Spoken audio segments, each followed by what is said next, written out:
Salut les amis, j'espère que vous allez bien. Pour ma part, ça va alhamdulillah. Samuel Eto'o n'est plus un joueur que l'on présente au monde entier. Il est sans doute l'un des attaquants les plus forts et rapides au monde qui font trembler les gardiens de but. Aujourd'hui, je vous présente l'histoire d'enfance incroyable de Samuel Eto'o qui va forcément vous donner une grande motivation. Alors, avant de commencer, n'oubliez pas de vous abonner et d'activer la cloche de notification. Allez, let's go!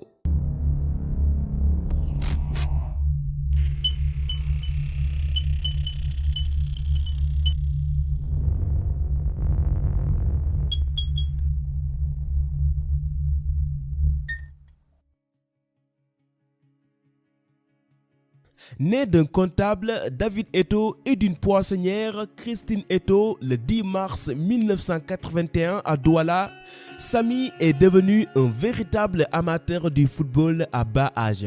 Très grand fan de Roger Milla, il fait déjà parler de lui dans le championnat de football du Cameroun en deuxième division, ce qui lui a permis de joindre les cadets camerounais à l'âge de 13 ans avant d'être surclassé en senior grâce au nombre de buts qu'il a déjà inscrits. Alors, étant à la quête de la reconnaissance continentale et internationale, Samy quitte son pays pour joindre la France afin de pouvoir dévoiler son incroyable talent au grand club européen. Mais un problème se pose. Le visa dont il dispose est valable pour 10 jours seulement, ce qui était très compliqué pour quelqu'un qui doit passer des tests dans différents clubs européens. Son ultime solution était de vivre en tant qu'immigrant illégal et de sortir de son logement que 2 ou 3 fois par jour afin d'éviter d'être refoulé. Et ceci l'a permis de rester en France pendant plusieurs mois. Cependant, malgré son talent, le centre de formation du Paris Saint-Germain a refusé de le recruter à cause de son manque de papier légal. Mais Eto'o reste fidèle à ses rêves et à ses aspirations. Alors, il rentre au Cameroun et intègre l'école de football de la Kandji Sport Academies, une centre de formation sportive qui se trouve dans la banlieue ouest de Douala, avant de devenir très vite l'un des meilleurs buteurs au niveau local, ce qui lui a permis d'ailleurs d'être repéré par l'ancien recruteur du club Havre qui va l'amener de nouveau en France pour faire un essai dans ce club en Normandie, lui et 4 autres jeunes joueurs. Mais malheureusement, le formateur approuve tous les joueurs excepté Samy car il ne le trouvait pas assez bon. Mais Eto'o ne baisse pas les bras, il se profite de cette occasion unique pour faire d'autres essais à la Saint-Étienne et à l'Ascan, mais ils se résument tous par un échec, ce qui était douloureux pour lui. Samy rentre encore une fois au Cameroun avec une grande déception, mais cela ne lui a pas empêché de poursuivre ses rêves, même si l'avenir semble un peu sombre pour son ambition. D'ailleurs, il ne tarde pas à obtenir une autre opportunité après avoir été surclassé en équipe nationale. Il est de nouveau repéré par un recruteur du Real Madrid, Piri, et pour la 3e fois, Eto'o retourne en Europe pour une période d'essai avec le prestigieux club espagnol et cette fois-ci, c'est la bonne. À 15 ans, dans les années 96, il signe enfin un contrat avec le club madrilène mais évolue avec la Castilla, l'équipe réserve, car il était trop jeune pour l'équipe A. Même en équipe nationale, Samy était le plus jeune joueur de la Coupe du Monde 1998. Il n'a joué qu'un seul match contre l'Italie à la 66e minute.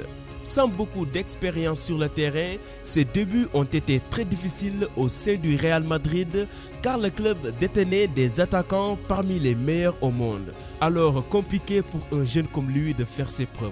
D'ailleurs, il a été rarement sélectionné lors des matchs et à l'espace de 3 ans, le Real l'a prêté au CD Leganés, à l'Espanyol et enfin au Mallorca, un club qui a très tôt découvert de grandes perspectives pour le jeune Camerounais et décide de l'acheter sur un contrat permanent en 2000 pour un montant record de 7,2 millions d'euros. Un montant qui ne tarde pas à porter ses fruits car dès la première saison, Eto'o a réussi à faire placer le club à la 3e place du championnat derrière le Real Madrid et le Deportivo La Corogne ainsi qu'une qualification en Ligue des Champions. De 2000 à 2004, il est devenu le meilleur buteur de l'histoire du Mallorca avec 70 buts, toutes compétitions confondues, une performance extraordinaire qui va attirer l'attention du géant espagnol, le Barcelone, en l'an 2004. Pour un montant fou de 24 millions d'euros, Samuel Eto'o rejoint le Barça pour débuter une grande ascension vers la gloire et devient un visage pour l'Afrique sur la scène sportive internationale. Dans la même année, il a non seulement reçu pour la deuxième fois d'affilée le titre de joueur africain de l'année, mais a également contribué à l'inauguration de Barcelone. Après avoir remporté la CAN 2 fois, Eto'o intègre en 2006 le top 10 des meilleurs buteurs de l'histoire de la CAN avec 9 buts, dépassant son compatriote et idole Roger Milla. Mais c'est lors de la CAN 2008 qu'il a marqué son nom dans l'histoire du football africain à jamais en devenant le meilleur buteur de l'histoire de la Coupe d'Afrique des Nations avec 16 buts, détrônant Laurent Pokou avec ses 14 réalisations.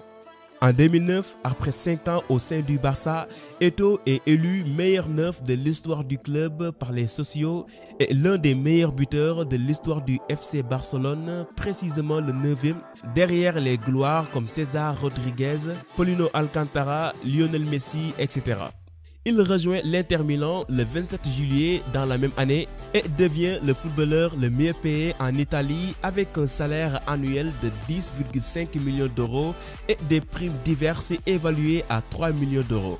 Malgré qu'il n'a pas marqué beaucoup de buts à l'Inter Milan à cause de la poste milieu gauche-droite où Mourinho l'alignait souvent, il a tout de même remporté beaucoup de nouveaux trophées dont la Coupe d'Italie où il inscrit un doublé en finale contre Palermo. En 2011, il est transféré dans le championnat russe au sein de l'équipe kazakhstienne du FC Andi Makhatchkala avec un salaire de 20,5 millions d'euros net par an, faisant de lui le footballeur le mieux payé de la planète. En 2013, il rejoint les Blues, mais pas pour longtemps à cause de sa dégradation de ses relations avec Mourinho. Alors, il quitte le club londonien pour Everton en août 2014, puis l'UC Sampdoria en 2015, l'Antalyaspor, Konyaspor et puis le Qatar SC depuis le 13 août 2018. C'est en 2014, après le mondial, que Samuel Eto'o a pris sa retraite internationale avec les Lions indomptables, détenant un incroyable palmarès et beaucoup de records que les générations à venir auront de la difficulté à battre. Malgré son succès dans le sport, comme tous les grands footballeurs noirs, Eto'o est souvent confronté à la discrimination et au racisme dans les clubs européens où il évoluait. Tout au long de sa carrière, il a lutté contre ce fléau en commençant par l'Espagne jusqu'à la Russie pour en mentionner quelques-uns. D'ailleurs, dans Je ne suis pas un singe, un documentaire sur le racisme dans le monde du football réalisé par Canal+, Eto'o a donné une solution radicale pour mettre fin au racisme en suggérant aux coéquipiers d'un joueur noir ciblé de quitter le terrain parce que s'il refuse de jouer, alors beaucoup de gens vont perdre de l'argent. Et quand on touche à la poche de quelqu'un, alors une solution sera très vite trouvée. Je pense que ça serait efficace. Quoi ? Beaucoup de gens vont perdre l'argent. Et quand tu touches déjà la poche de quelqu'un, je vais te dire, il va trouver des solutions. En premier, les télés. Et tu verras que ces patrons-là mettront la pression à ces instances qui dirigent le football mondial et beaucoup de choses vont changer. Le lien du documentaire se trouve dans la description pour ceux qui veulent le visionner. Dans le plan d'investissement, Eto'o possède plusieurs entreprises à l'intérieur et à l'extérieur de l'Afrique, contrairement à beaucoup de footballeurs qui accumulent leurs richesses à l'étranger seulement. En 2006, il crée la fondation Samuel Eto'o, une organisation à but non lucratif qui a pour but de protéger l'enfance et la jeunesse ouest-africaine en apportant des aides d'urgence et en encourageant l'éducation, la santé et l'intégration sociale pour les plus défavorisés afin de les aider à construire des opportunités pour l'avenir. Il dirige notamment Fondesport, 4 centres de formation basés au Cameroun et au Gabon qui a formé des jeunes joueurs comme Fabrice Olenga, Lionel Anguène, Jean-Marie Dongon et Gaël Etok avant leur intégration à la Masia, le centre de formation du FC Barcelone. L'histoire de Samuel Eto'o se résume seulement en une chose. L'échec et le rejet ne veut pas dire qu'on est un perdant ni un nulard. Malgré beaucoup de déceptions au cours de sa carrière, Samy a utilisé ce moment dur comme une force pour réaliser l'impossible. Vous savez, parfois Dieu met dans notre chemin des obstacles, des difficultés, des ennemis, juste pour voir si on mérite ce qu'on lui demande ou pas. On n'obtient jamais ce qu'on veut, on obtient ce qu'on mérite. À vous de me dire si Eto'o a mérité sa réussite ou pas dans l'espace commentaire. Alors, c'est ici que la vidéo s'achève, j'espère qu'elle vous a plu. Si c'est le cas les amis, comme d'habitude, laissez un gros pouce bleu et partagez la vidéo, c'est ma récompense. Si vous voulez aussi d'autres vidéos de ce genre, abonnez-vous à la chaîne et activez la cloche de notification pour ne plus rater mes vidéos. Alors, je vous donne rendez-vous à la prochaine. Ciao!